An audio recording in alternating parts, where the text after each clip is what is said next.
So take it down. You gotta turn me off. You can just move away back. Got me trying. Yeah, that's way better. Chill like you got it. You got it, Justin. You got that deal, Justin. Sound like you got it.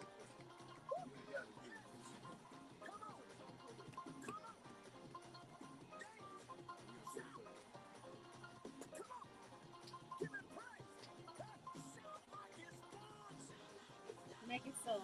Call Joy back. Make it so I can't.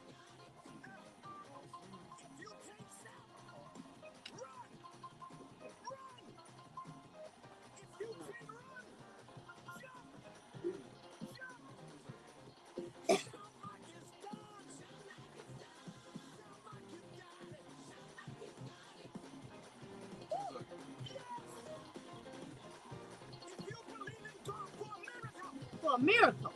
5, 4, 3, 2.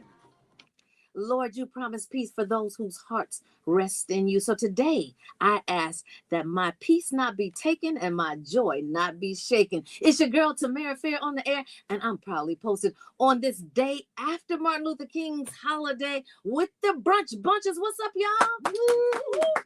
Okay, yeah, y'all got to get some better clapping than that. Like, literally. Literally, I had the longest weekend, and it was fantastic. Did you all see my interview with Martin Luther King on Instagram and Facebook? I did not. Yeah, well, you got to go look at it. He dropped some jewels. He dropped some jewels.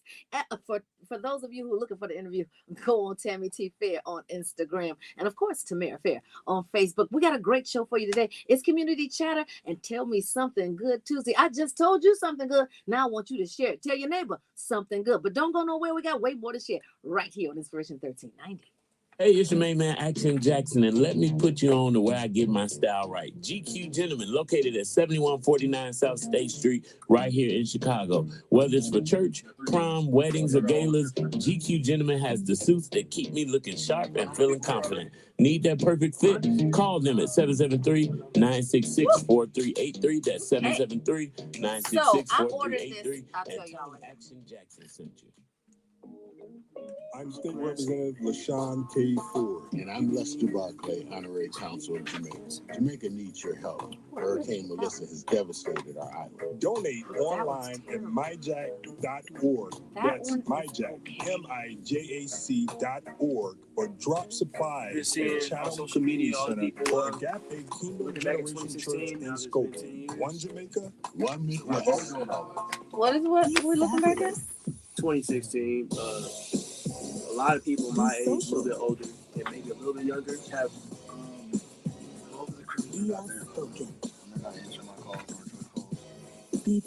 Yeah, I text them. And Pablo was saying, it's just funny for me because I remember when 2016 happened, nobody was hyping it up. Like, as a matter of fact, people were saying it was hey y'all. What's up? You know what? Today I'm going to turn this put it this way so you can see the whole. You see Adam? I was there. The whole studio today. Because you know what people have been showing me? All I see is you, Tamara. For seniors and families. Like it's my Instagram. That's why you You rely on it and strictly Medicaid, so no family is forced to choose between medicine. Tell me, Brandon. I will stand up to Hey, beautiful back. I love it. I am Sean Coppola. Yeah, that's great. That's great. Your vote on March 17th. Thank you. Paid for it. March 17th. That is midterms here in Illinois. I understand nostalgia. I just don't understand that nostalgia. February. Is by getting your message out. So there's no better place to write here on the Brunch Bunch. Okay, so I want you to change that live tie tribute to God's Got a Blessing, Norman Hutchins. Your business can gain exposure. You got about a minute. Connect with our community. And even be featured as a special guest on the I don't show. have crazy nostalgia for Don't wait. 2016. Call us today at There's some stuff that happened that year. It was a great year for a lot of stuff, but like 345 the SoundCloud era. The Brunch Bunch. Here you go. SoundCloud era peaked in like 2017. 16 was peak. got 45. In the crash and lose cash. Did you get my? Did you send him my response? 773-789. I did. When you sent me the info, because it's email. Attorney Flanagan has settled millions of dollars in cases for car 30 crashes, seconds. truck cases, slip and falls, medical malpractice, police misconduct, and more. No one wants to be injured, but if you are, make the best of it. Call Chicago's #1 accident I attorney, love that concentrating sweatshirt. in serious injuries, wrongful death, and medical malpractice. Flanagan Injury Law Group. I know. I got one. I gave it to Right, my. we about to go in 15. Hey y'all, what's happening, Facebook? And justice. Call us at 773-789. I'd smash. Oh, I think these are spoofs. I think these. I'd smash. I love it. Those real people. Oh man, that's yeah. So, you know, I have been told that this guy is the funniest guy on the internet. Drewski's latest skit parodies Black mega church culture. Well, in the latest viral sketch, comedian Drewski, the social media personality who has, might I add, 11.2 million followers, is known for pushing cultural buttons with sharp satire. Turns his comedic lens on prosperity-style mega church culture. Sound familiar, believers? Well, sparking a wide range debate online about faith, money, and religious performance. In the video, Drewski assumes the role of an exaggerated pastor as a fictional collect and praise ministries, complete with dramatic staging, smoke machines, designer clothes. All he's missing is getting robbed in front of the church, right? Suspended above the congregation, he dons Christian Dior, Christian Louboutin, while imploring worshipers to give money and make donations, including over-the-top appeal to raise $4 million for an initiative in Zimbabwe. Well, at one point, he dismisses a man seeking prayer simply because he didn't tithe, telling him to get off my car before departing in his luxury vehicle. Well, all underscoring the parody's focus on spectacle and wealth accumulation rather than spiritual substance. Well, reactions have been sharply divided. Some viewers were offended, arguing that the skit amounts to mockery of sacred traditions and expressing disappointment that a comedian would lampoon what they see as holy institutions and leaders. Others defended Drewski's work as a reflection of real concerns, suggesting the parody highlights ways in which some modern megachurches have leaned into commercialization, entertainment-driven services, and ostentatious displays rather than grounding the congregation in core spiritual values and actually rooted in scripture and biblical trends. So among the voices weighing in was Grammy-winning artist Lecrae. Now, you know, we play a lot of Lecrae here on this station, and we love Lecrae, and who said that he wasn't offended by the skit, but saw it was exposing issues already present in parts of church culture. He emphasized that Drewski's humor resonates because it mirrors behaviors people have observed. Wolves in the pulpit, very appropriately coined, and theatrics for attention and money, and leaders prioritizing status or wealth rather than prioritizing the word of God.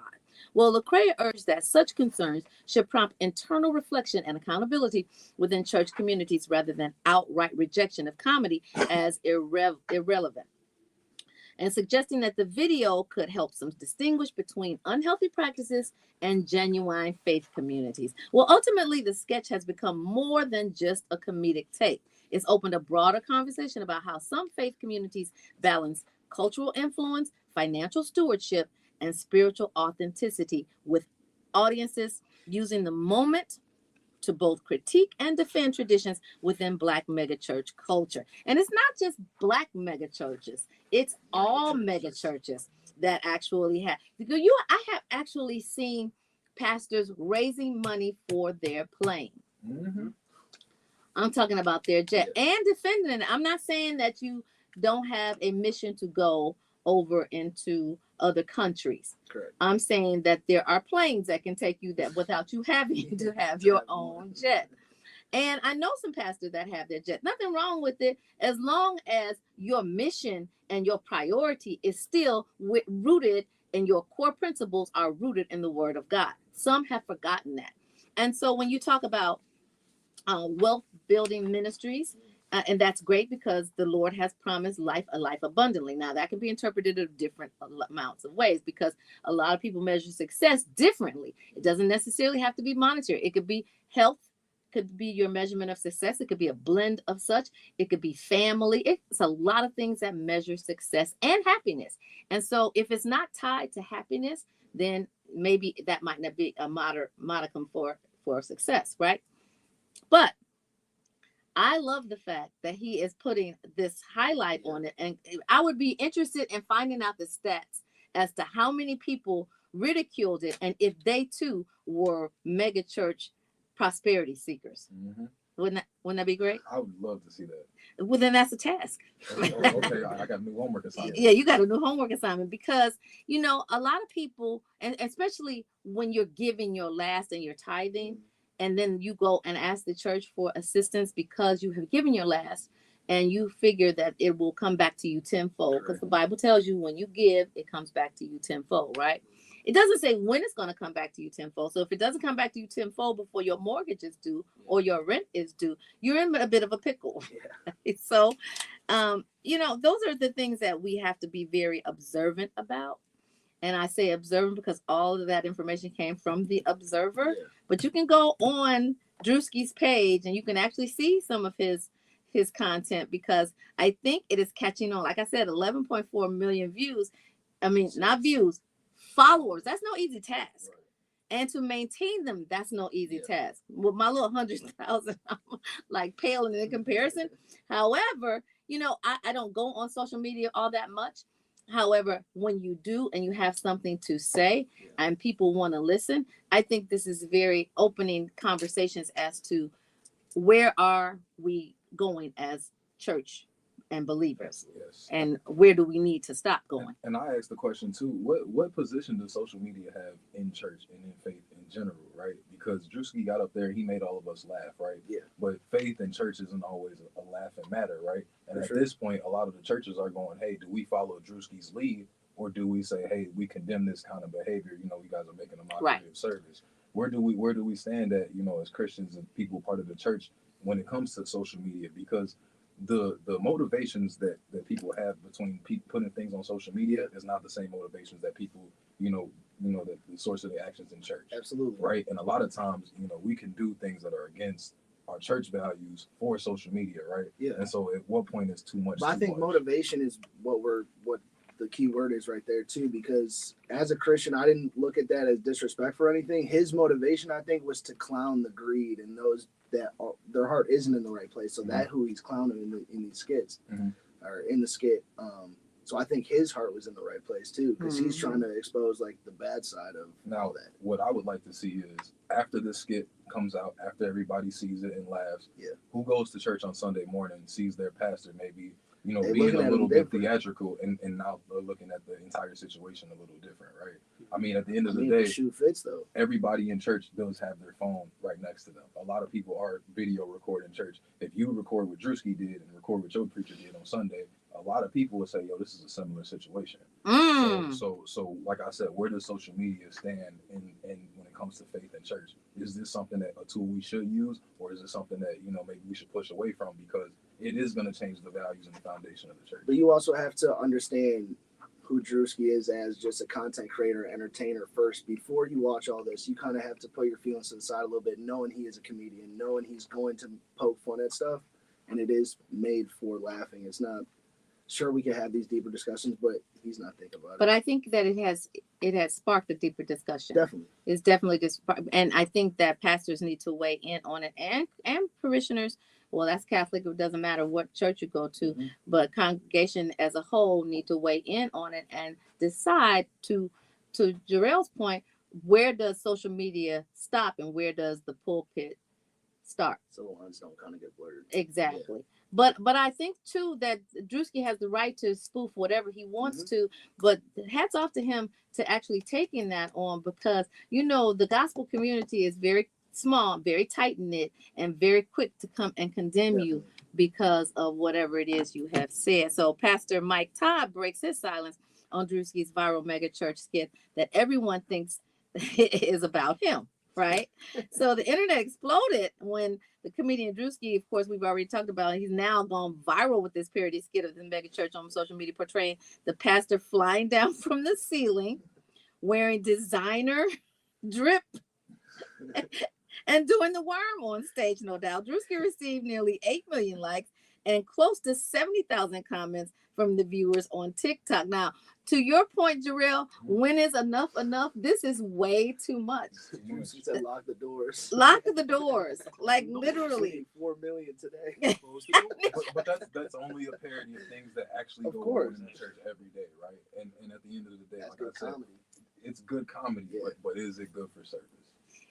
Well, if you get that $4 million, that's great. Like if you fly from the sky, like Beyonce did in her concert, and you can get $4 million, other pastors will actually mimic that in your designer. But still, to the core point, is that too much?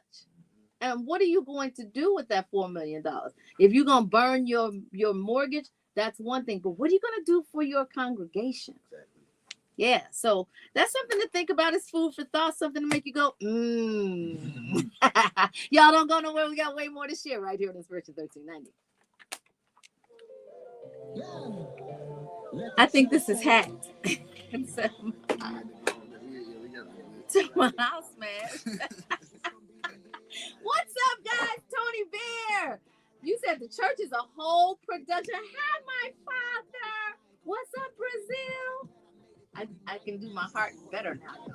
Hey, you are absolutely right. Hey, Zion, I missed you. I didn't see you.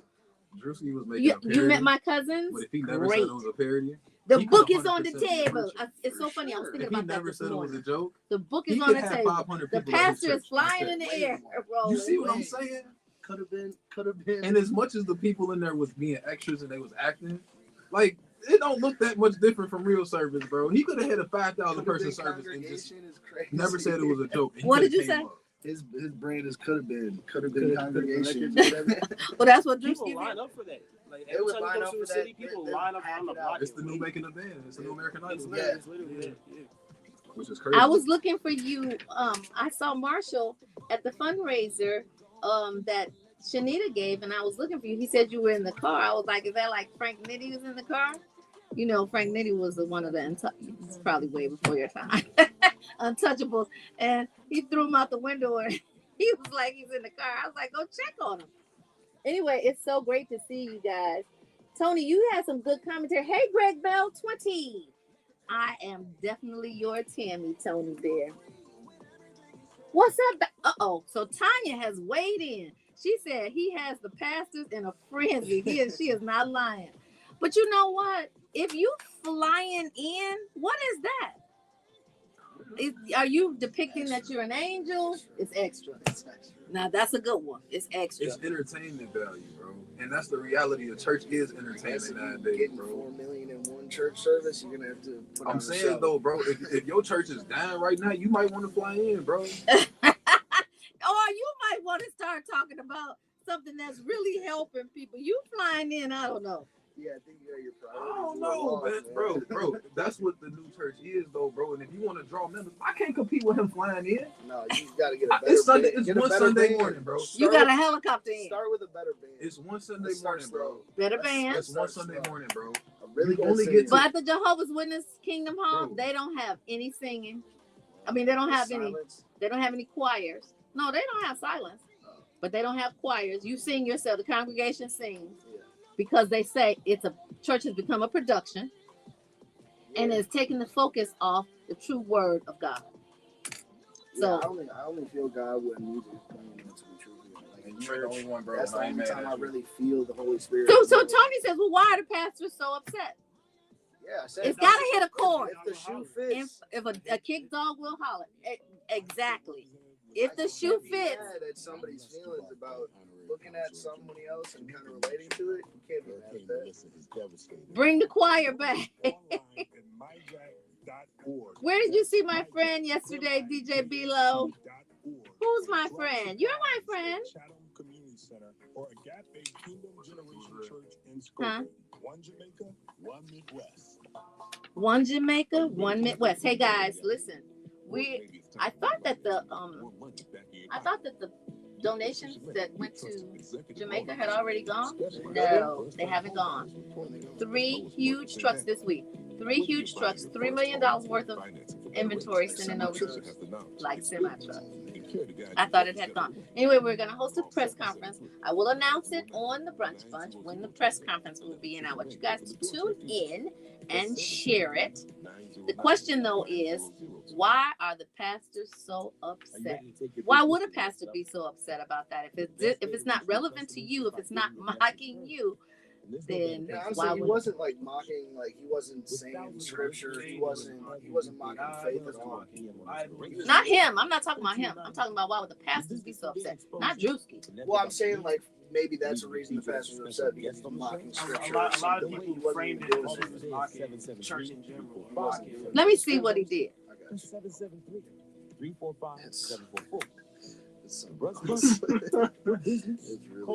Look at my dad. After my, see you later. I'm going to the beach now. He's just holding them accountable.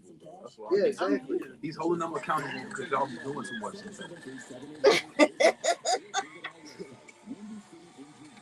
it's cracking it up. I cannot. Wait till he Not on starts his talking. deal.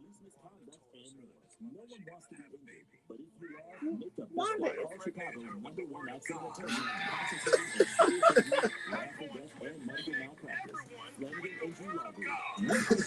how the police don't. And wait. I can't take it. Bro. Not collecting praise. The Leaders Network has partnered with Great Lakes Credit Union to increase access to financial You got 45 seconds. 45 seconds. I can't. That's why we created Leaders Network Financial in partnership with Great Lakes Credit Union, a community-driven, member-owned credit union where people come first. Enjoy high-yield checking, lower loan rates, and resources for home ownership, down payment assistance, and business banking solutions that work for you.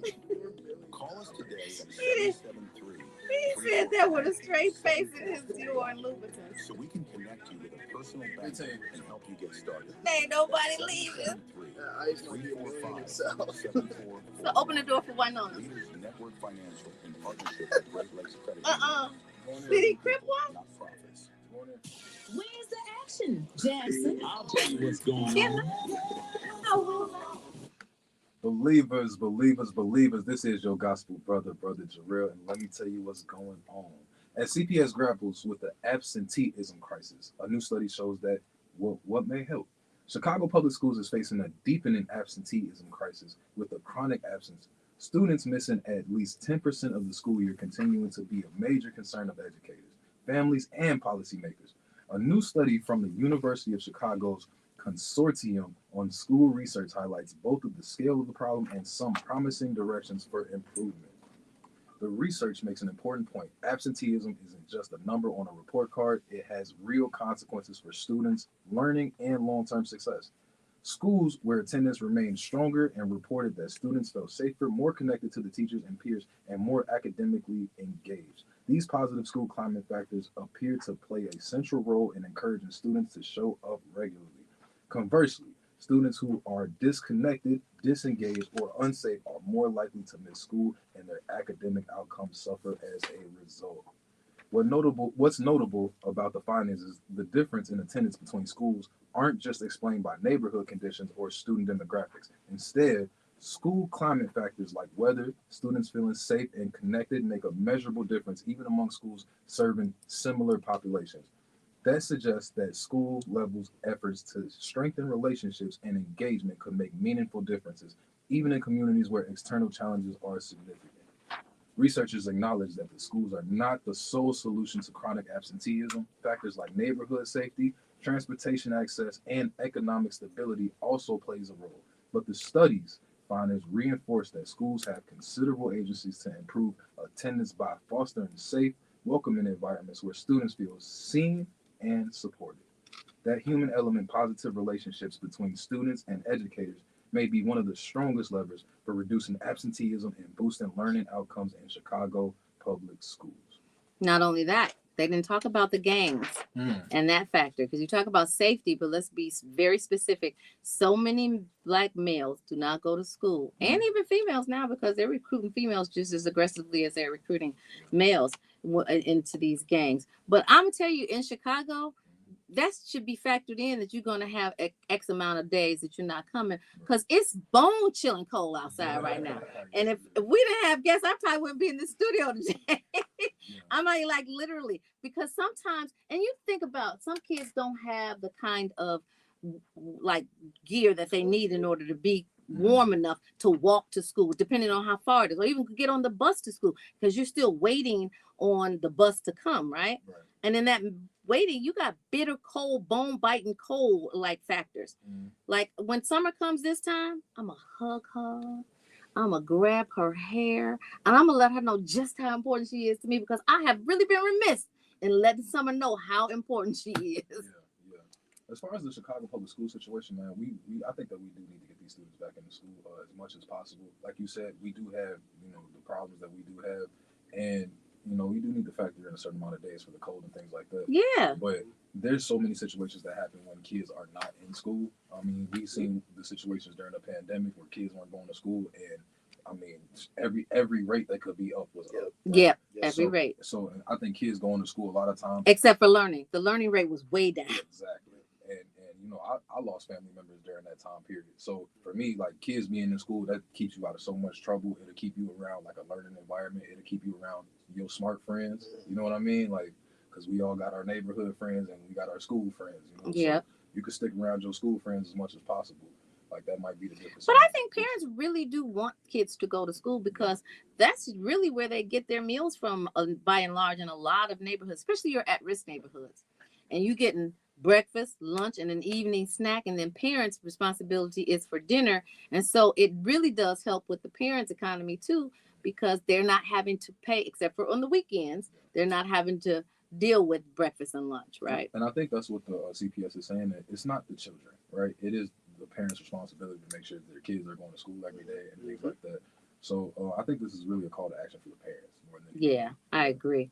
Well, you know what, parents, you heard it. It's time to take action. Get your kids up just a little bit early if you can, and get them to school. But the other thing too is, on the first day of school, a lot of people don't realize this, but on the first day of school, it is important, because that's where they determine what the funding factor is going to be, depending on the attendance. But the second day might have some impact too. Now things are changing around here every day. We wake up to a new America and a new Chicago. But you know what's not new? God is the same God he was yesterday, today, and forever. Y'all don't go nowhere. We're going to come right back with Community Chatter, and it's going to be blazing today. It's Inspiration 1390. Hey, Alice Steele. Thank you so much for joining. Hey, Facebook, what's happening? Oh my God, I cannot believe Staying in Your Lane is not on. Oh, because I think she's on. She's on. She must be. Huh? I know, she's not on today. I get ready. Your blessings. Get ready for your miracle. Get ready for your blessing. Yeah, because you can hear the music outside. We got soundproof doors. I know you've been hurting deep down inside. Let me encourage you. It's gonna be alright. Troubles and trials come to make you strong. Keep on believing. You keep holding on. So get ready. Hey! No, I'm on a break. Hey, girl, what's going on, Renita? Hey, good morning. For your miracle. It could be morning. For your bless. Oh, I got a check. Yes. I'm kidding. This one doesn't ring. That's why it's my secondary. I like your hair. Thank you. God's got a blessing. Change color. Yeah. Yes, real cute. God's got a blessing. Hey, Jelly, what's going on? You said, who are my friends though, DJ Below? What's up, Toby? US. Thank you so much for joining. We got a treat for you guys today. We got a great author in the building. You probably know him as soon as I say his name, or as soon as Winona says his name. You. Here we go. No, it's not that. It's just song. My first It's from above. Right here. I feel the good. It's something only strongly if you feel me. Everybody throw your hands up and say, cut it. Fade it. You ready, Winona? Mm-hmm. Give her a minute. Okay. And then cut it. I'll say an interview. Thank you.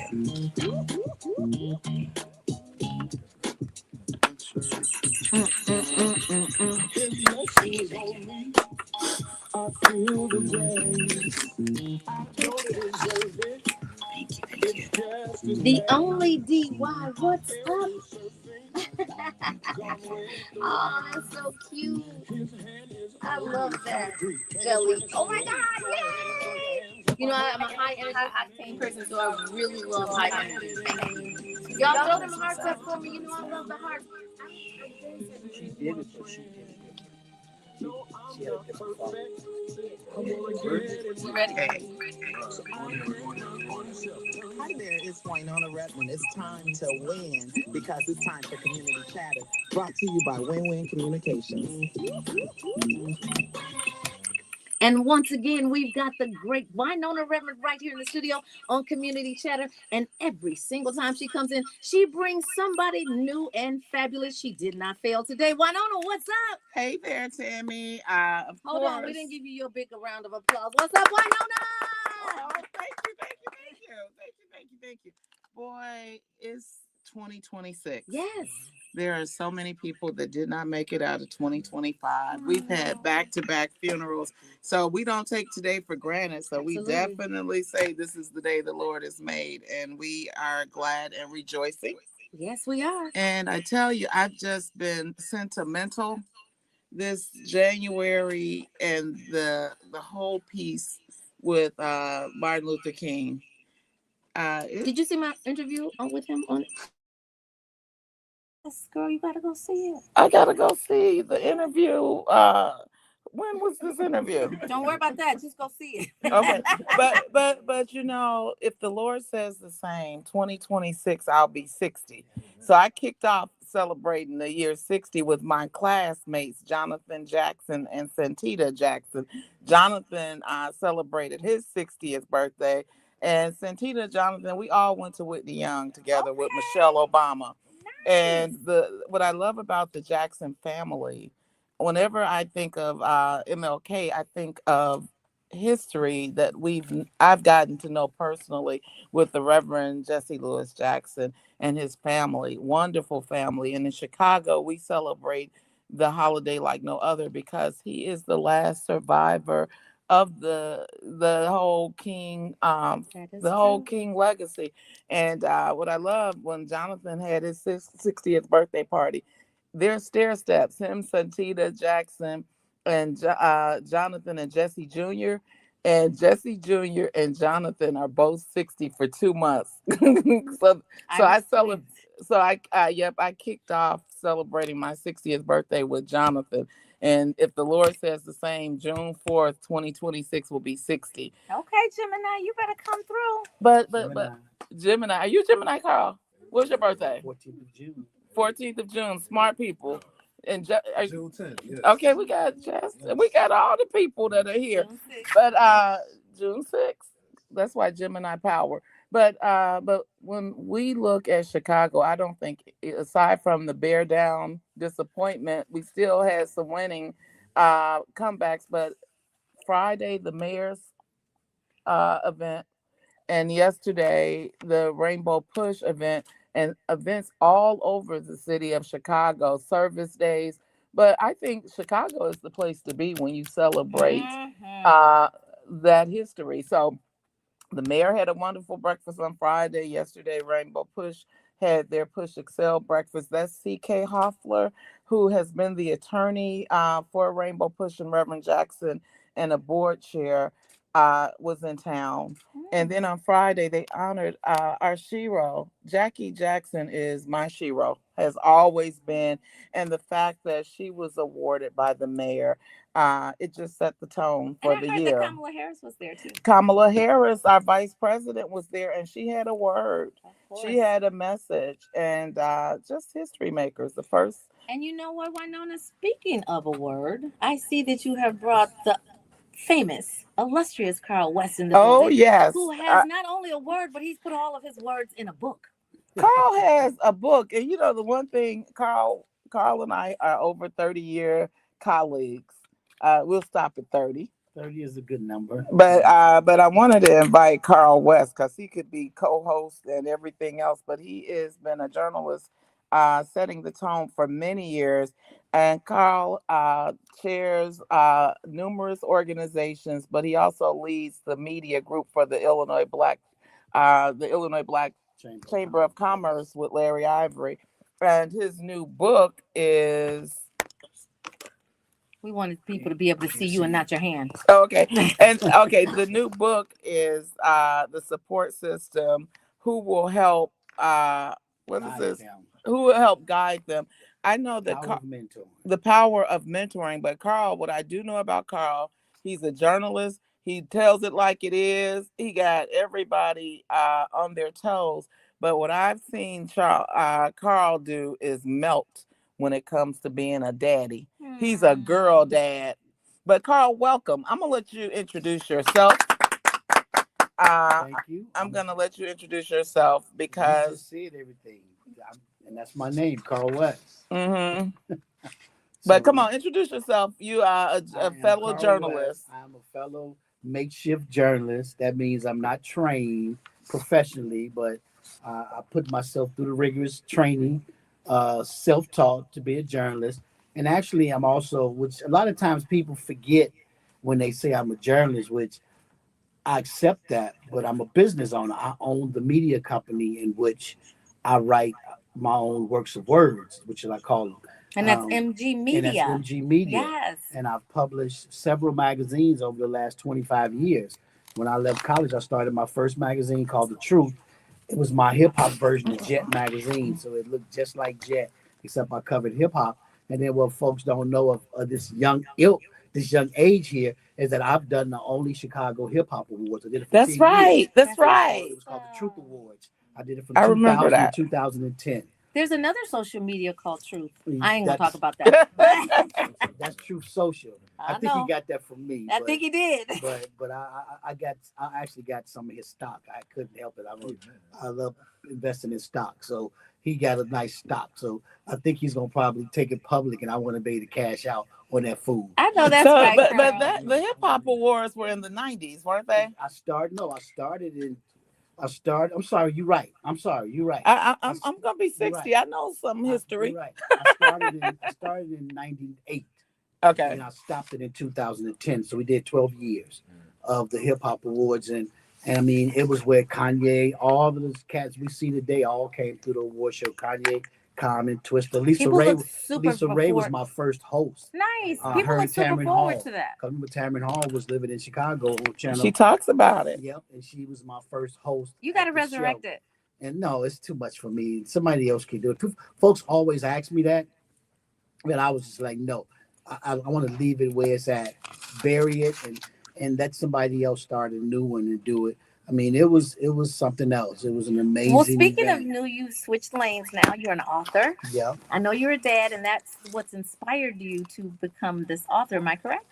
What inspired me is not being a dad. I mean, that's inspiration for life for me. Yes. I live to be a dad. I live to make sure I create a legacy for my daughter, and so that she won't have to struggle and work as hard as I did to get to a point. She'll have some help. She'll have some leeway, which I believe that all men who are fathers should do, is to create a legacy, build something so that your children can have an easier life than you. So that's in the Bible somewhere, ain't it? 3 men in this room. So when y'all get ready to have have daughters, think about the long term affected what y'all will provide and give to y'all children as time move on. You want to make life easier for them. And I've been blessed. You know why? Not that I have a great daughter, and me and her mom are the best of friends. We've always had a great relationship. She's married, and we all hang out together. Me and her husband, good friends. But my daughter did something that really said something about me. And like all of us, right? We all have that downside. We all have the other side of us. That we got people that praise you and people that hate critique you, whatever you want to call it. And haters. I stopped taking critique a long time ago when I realized that I did something special.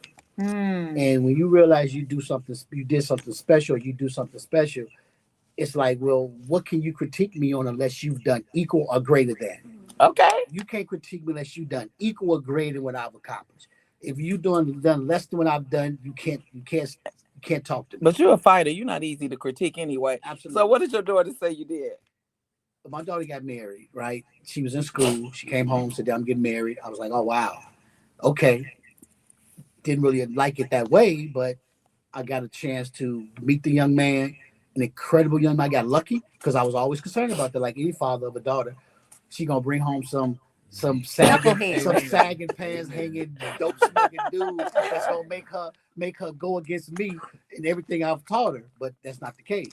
Great dude, love him to death, great. But her mom asked her, why did you choose him? He reminds me of my dad. Whoa. When she said that, her mom called and told me that, I said, I can die right now.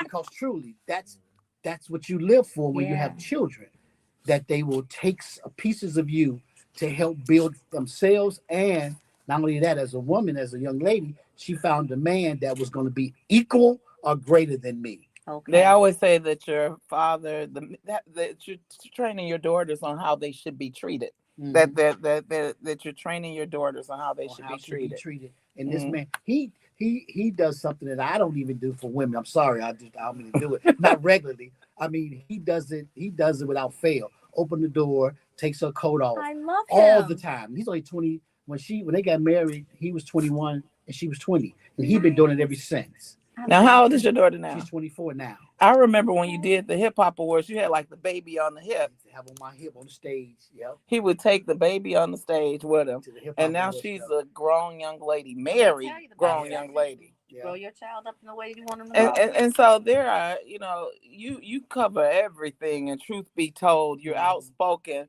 but you have a book. We'll come back to media coverage and politics. But I was just so impressed that a lot of people say I'm writing a book.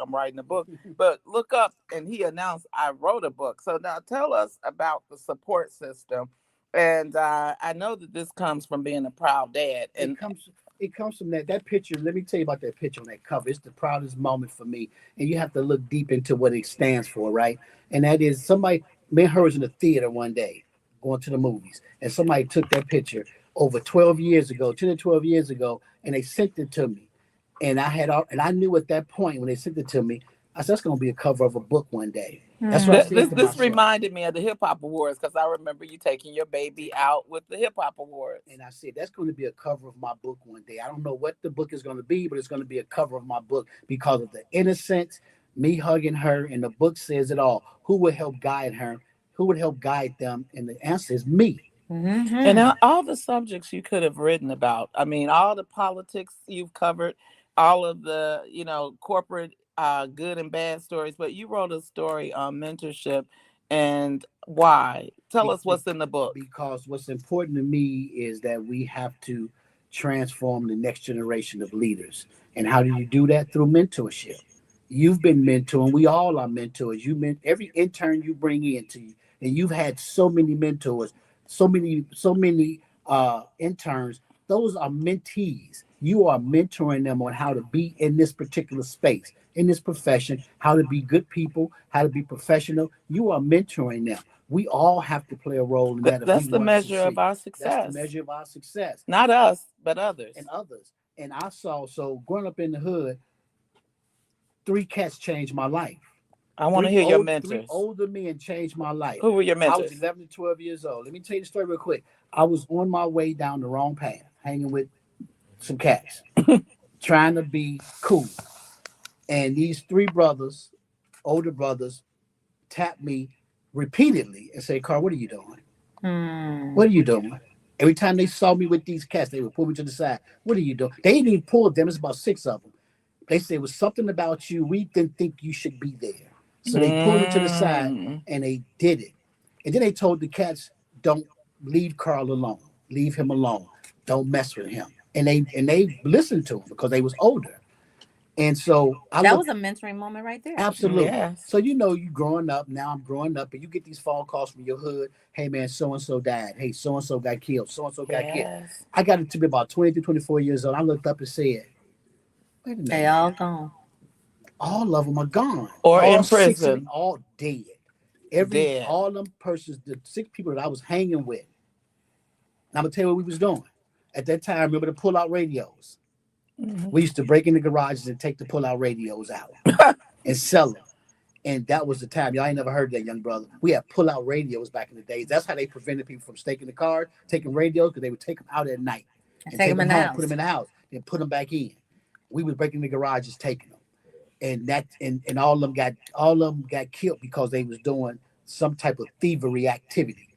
So it was that 6 could have of been them, me. Carl? It could have been me. So it was actually 7 of you all in total. And you know what? That's biblical. Biblical. I believe in that. The numbers. And so when that last dude got announced, and I said, wow, that's when I said, I got to do for young kids what they did for me. Yes. Because if they wouldn't have tapped me on my shoulder, and I still stay in contact with those 3 men to this day, 2 live out of state, 1 live here. So if I got to do what they did for me, and that's how the whole mentoring thing. So I've been mentoring quietly forever in schools. Matter of fact, that's how I met Brandon. Remember, Tyra Stamps was Brandon a principal. Johnson was a she teacher. Was a principal over at Jenner, and she's one of my best friends. And I used to go over there and mentor, and I used to go into his class because he was a teacher. That's how I met him. Were you one of the ones that sub for him? Somebody said they used to sub for Brandon. I just came and was a mentor. Okay. I was just mentoring the kids in his history class. We always run out of time. So your book costs how much? How do people get it? $20. You can get it Third World Press Foundation.org. Haki Matabuki. That's a blessing. Again, being one of my heroes, and he became a mentor later on in life. So I got a black press. The black press. Not at Amazon. Get quick. I got 3 mentors who I'm now the chairman of the Black United Fund of Illinois, Buffy. And Henry English was a mentor of mine. He became a mentor as my older years. So I'm actually in the space with the men who raised me and made me who I am today. To be in their space, to be the chairman of his organization, Henry English, who died some years ago in a car accident, and now to have Haki Matabuki publishing my book. You're talking about a brother couldn't ask for a better way to live his life on the back end. And I call it the back end because, I got a few more years. That's why the book is important for y'all to back, because y'all gonna retire me on that book. I know that's right. So, Carl, just really quickly, for someone who's listening right now, what's one way that they can start reframing their own narrative toward hope and possibility? Because I understand that that's what the theme is strained throughout this entire book. And that's why I made the book in a frame. That's why I made the frame. What it says on the back, framing the narrative. On the back of the book, it says framing the narrative. Yes, it does. And there's a frame on the cover. Yep, frame on the cover. And that was all intentional because we are a snapshot of life. We all have to create these snapshots that we want our next generation to see. We have to frame our lives. What do we have on walls? We have pictures of famous people on our walls in frames. We got to be that. We got to be frames. We got to be pictures and frames on the walls. I always told my daughter this one thing before we close out. She used to put these, she used to love Willow Smith, and then she loved Justin Bieber, and she put their posters on her wall. And I always said to her, you got to define to me what it is about them that will make you put that picture on your wall, one. And then not just celebrate them.